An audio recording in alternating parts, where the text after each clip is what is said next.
गांव छोटा था, लेकिन कहानियां बड़ी थीं।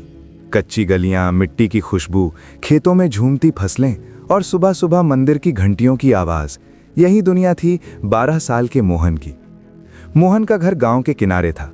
टीन की छत, मिट्टी की दीवारें और बरसात में टपकते कोने। उसके पिता रामू पहले खेतों में मजदूरी करते थे, लेकिन कई साल पहले हुई एक दुर्घटना में उनकी टांग बुरी तरह घायल हो गई थी। अब वे ज्यादा काम नहीं कर पाते थे। घर चलाने की जिम्मेदारी मोहन की मां सरला और धीरे धीरे मोहन के कंधों पर आ गई। मोहन सुबह 4 बजे उठता, जब पूरा गांव नींद में डूबा होता। तब उसके घर के चूल्हे पर पानी चढ़ चुका होता। सरला चाय की पत्ती, अदरक और थोड़ी सी इलायची डालती और मोहन बड़े ध्यान से दूध मिलाता। उनके घर की चाय पूरे गांव में मशहूर थी। माँ, आज मैं स्कूल के बाद नया रास्ता पकड़ूंगा, वहां मजदूर ज्यादा आते हैं, मोहन ने एक दिन कहा। सरला ने उसके सिर पर हाथ फेरते हुए कहा, थक मत जाना बेटा। मोहन मुस्कुराया, थकना नहीं है माँ, बड़ा आदमी बनना है। सरला हर बार ये सुनकर हल्की सी मुस्कान दे देती, लेकिन उसके दिल में डर भी होता। बड़े सपने अक्सर छोटे घरों में दर्द बनकर रह जाते हैं, उसने ऐसा ही देखा था। मोहन स्कूल भी जाता था। उसकी यूनिफॉर्म पुरानी थी, जूते घिसे हुए, लेकिन आंखों में चमक थी। क्लास में बैठते ही वो सबसे आगे बैठता, जैसे हर शब्द पकड़ लेना चाहता हो। एक दिन मास्टर जी ने पूछा, मोहन, बड़ा होकर क्या बनना है? पूरी क्लास हंस पड़ी। किसी ने कहा, चाय वाला ही बनेगा। किसी ने आवाज लगाई, अरे ये तो अभी से बन गया। मोहन खड़ा रहा, उसकी आंखें झुकी नहीं। मास्टर जी, मैं बड़ा बिजनेस करना चाहता हूं, बहुत बड़ा। क्लास फिर हंसी से गूंज उठी, लेकिन मास्टर जी चुप रहे। उन्होंने मोहन की आंखों में देखा, वहां मजाक नहीं, आग थी। उस दिन के बाद मास्टर जी ने उसे अलग से पढ़ाना शुरू किया। स्कूल के बाद वे उसे पुरानी किताबें देते, समझाते कि दुनिया कितनी बड़ी है और गांव ही सब कुछ नहीं। मोहन रोज बस स्टैंड पर चाय बेचने जाता। वहां अलग अलग लोग आते, शहर से, दूसरे राज्यों से, कभी कभी बड़े अधिकारी भी। एक दिन एक सूट बूट वाला आदमी चाय पीते पीते फोन पर बात कर रहा था। हाँ, हमारी कंपनी की नई फैक्ट्री अगले महीने खुलेगी। मोहन ध्यान से सुन रहा था। उसने पहली बार कंपनी और फैक्ट्री जैसे शब्दों को समझने की कोशिश की। चाय देते हुए उसने हिम्मत जुटाई। साहब, फैक्ट्री कैसे खोलते हैं? आदमी ने पहले उसे देखा, फिर मुस्कुराया। पढ़ाई करो, सीखो और कभी हार मत मानो। ये शब्द मोहन के दिल में ऐसे बैठे जैसे मिट्टी में बीज। समय आसान नहीं था।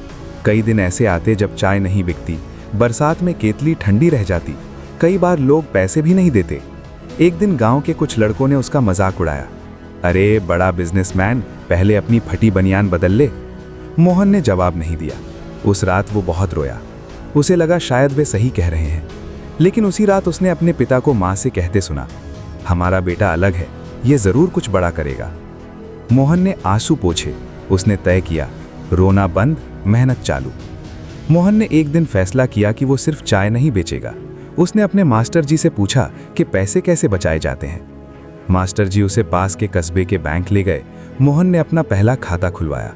हर दिन 10-20 रुपए जमा करने लगा। धीरे धीरे उसने अपने ठेले को साफ सुथरा बनाना शुरू किया। उसने एक छोटा बोर्ड लगाया, मोहन टी स्टॉल, मुस्कान के साथ चाय। लोगों को उसका व्यवहार पसंद आने लगा। वो हर ग्राहक को नाम से बुलाने की कोशिश करता। एक दिन वही सूट बूट वाला आदमी फिर आया। उसने मोहन को पहचान लिया। अरे छोटे बिजनेसमैन, कैसा चल रहा है? मोहन ने गर्व से अपना बोर्ड दिखाया। आदमी प्रभावित हुआ।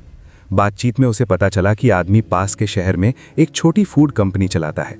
उसने मोहन से पूछा, अगर मैं तुझे छुट्टियों में अपने यहाँ काम सिखाने बुलाऊं तो आएगा? मोहन के लिए ये सपना जैसा था। पहली बार मोहन ट्रेन में बैठा। शहर उसके लिए दूसरी दुनिया था। बड़ी सड़कें, ऊंची इमारतें, मशीनों की आवाज। फैक्ट्री में उसने देखा कि चाय की पत्ती कैसे पैक होती है, कैसे ब्रांड बनते हैं, कैसे सामान दूर दूर तक भेजा जाता है। उसने सीखा कि बिजनेस सिर्फ सामान बेचने का नाम नहीं, भरोसा बेचने का नाम है। छुट्टियां खत्म हुईं। मोहन वापस गांव लौटा, लेकिन अब उसकी सोच बदल चुकी थी। उसने तय किया, मैं अपने गांव की चाय को ब्रांड बनाऊंगा। लोग हंसे, गांव की चाय भी कोई ब्रांड होती है? मोहन चुप रहा, लेकिन काम करता रहा। सालों की मेहनत, पढ़ाई और छोटे छोटे प्रयोगों के बाद मोहन ने अपने गांव की चाय पत्ती को पैक करना शुरू किया। उसने नाम रखा, मिट्टी की खुशबू, गांव वाली चाय।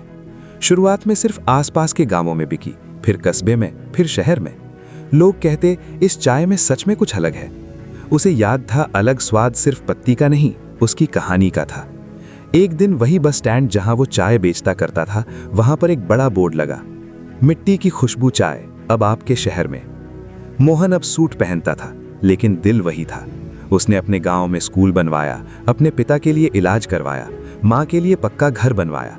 लेकिन हर सुबह वो खुद चाय बनाता, क्योंकि उसे याद था सपना यहीं से शुरू हुआ था। एक कार्यक्रम में जब उससे पूछा गया, आपकी सफलता का राज क्या है, मोहन मुस्कुराया, मैंने हार मानने की आदत ही नहीं डाली। लोग हंसते रहे, हालात रोकते रहे, लेकिन सपना चलता रहा। हालात चाहे कितने भी छोटे क्यों ना हो, सपने बड़े रखो और कभी हार मत मानो, क्योंकि जीत उसी की होती है जो रुकता नहीं।